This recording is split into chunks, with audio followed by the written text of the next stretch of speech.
Welcome to M365 Professional. For simple and convenient time tracking. With geodetection, use shifts in Microsoft Teams. To clock in at the beginning of the day, go to Shifts from the Viva Connections home screen, then press Time Clock. Select the team to clock into. Press and hold the Start button to activate the time clock. This puts the team member officially on the clock. Later in the shift, when it's time for a lunch break, hold the break button. The time clock starts tracking the time spent on break.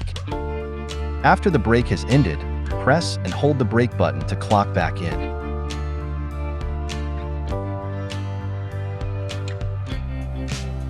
At the end of the shift, go back into the time clock and hold the Stop button. The shift has ended and the team member is officially clocked out for the day. Shifts can be connected to workforce management systems such as Blue Yonder, Kronos, and Reflexis, so everything is business compliant. Clock in and out faster with shifts and Microsoft Teams. Thanks for watching. Don't forget to subscribe. M365 Professional. Check out more content here.